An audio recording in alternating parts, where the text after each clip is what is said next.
continuación vamos a calcular la capacitancia almacenada, digamos, en un capacitor cilíndrico que está constituido por dos cilindros coaxiales. Dos cilindros coaxiales significa que ambos cilindros tienen el eje ubicado en el mismo lugar, están centrados con el mismo eje.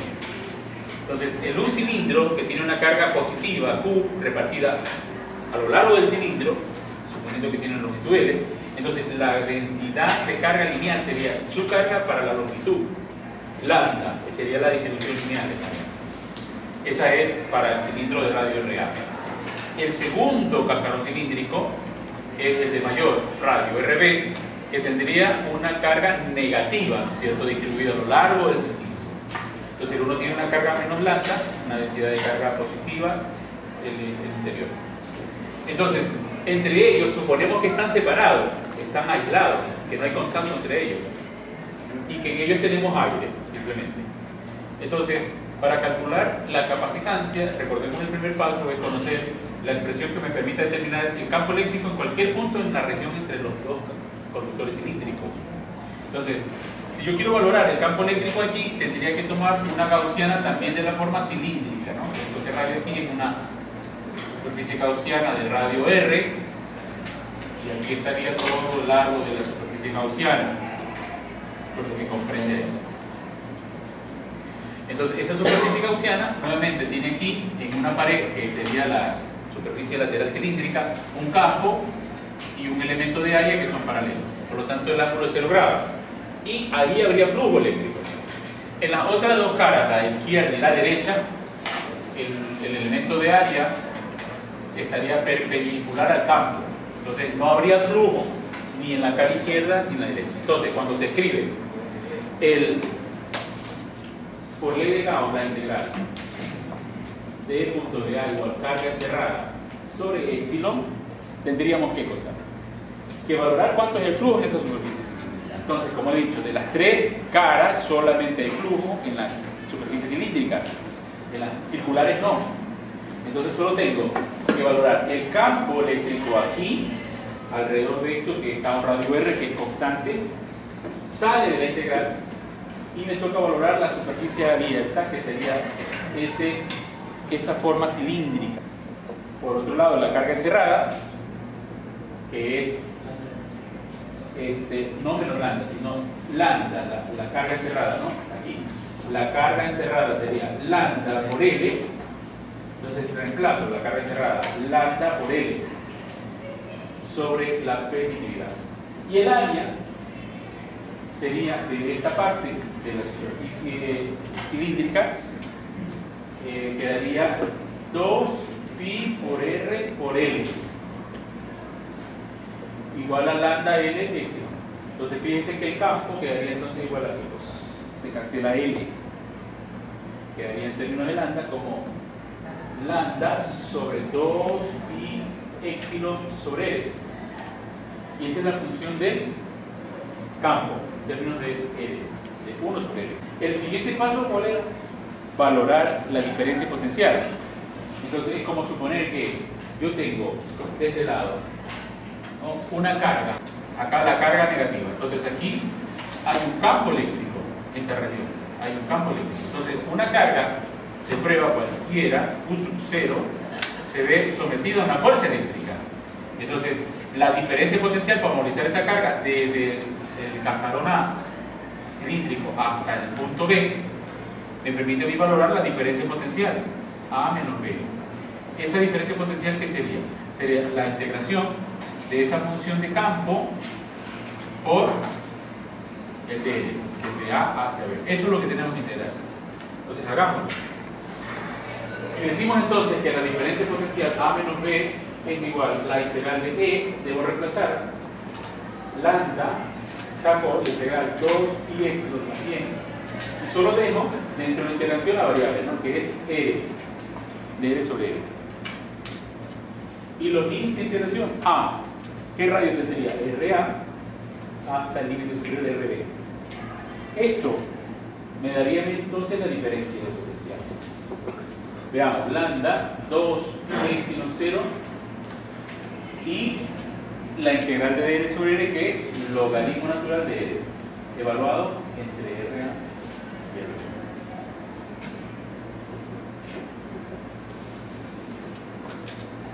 r. Evaluando entonces nos quedaría logaritmo natural de RB sobre RA.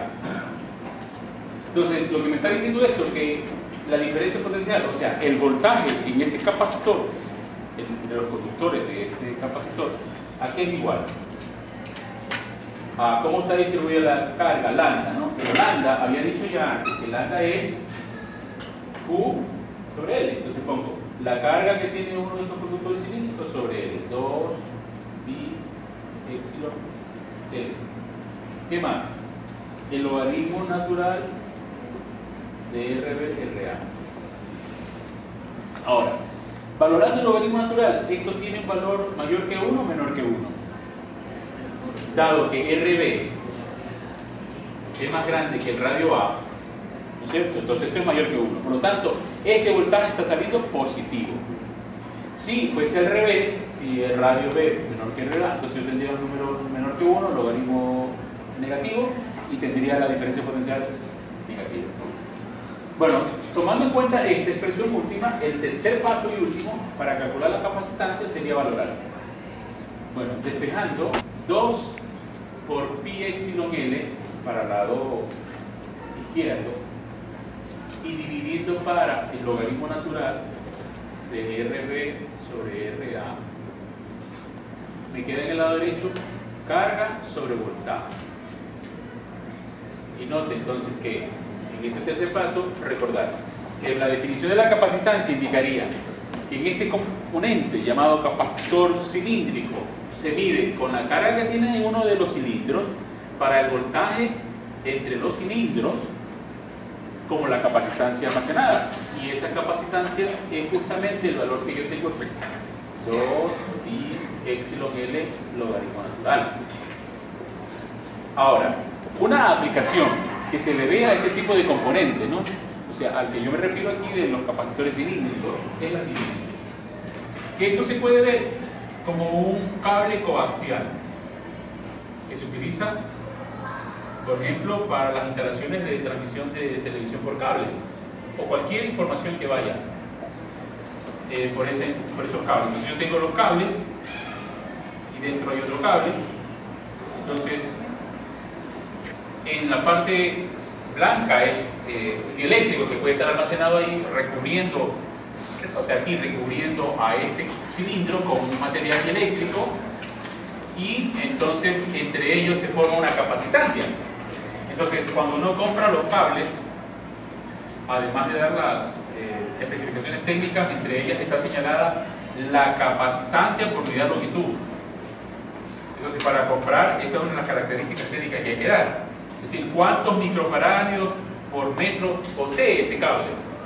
Entonces, para calcular esta capacitancia de esta forma cilíndrica, yo lo que tocaría hacer aquí es tomar la capacitancia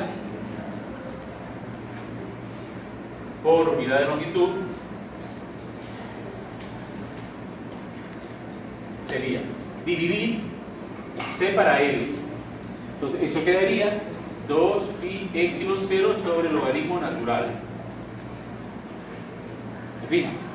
Por ejemplo, diga usted que en este cable coaxial que estamos comprando se tenga que el radio B vale 8 milímetros y el radio A vale 5 milímetros. Entonces yo puedo medir cuántos microfaradios o picofaradios existe por metro. Entonces, para saber ese dato, yo lo que hago es 2 pi por epsilon, ¿no? 885 por 10 a la menos 12. Vamos multiplicando con la calculadora ya. Y dividamos para el logaritmo natural de RB, que es 8 para 5, ¿no? Porque tiene esto un valor adimensional. Entonces, ese valor de la capacitancia por unidad de longitud, calculémoslo y pongamos la notación científica. 10 faradios, ¿no es cierto? Si la escribimos en términos de, sería esto igual a ¿qué? A 118. ¿Qué valor? Por 10 a la menos 12 faradios, ¿no? ¿Y eso vendría a ser cuánto? Esa capacitancia por unidad de longitud vendría a ser 118 picofaradios. Sobre metro, sí, sobre metro, claro. Porque estamos hablando de capacitancia por unidad de longitud. Faradio sobre metro. Faradio sobre metro o picofaradio sobre metro. Porque es capacitancia por unidad de longitud.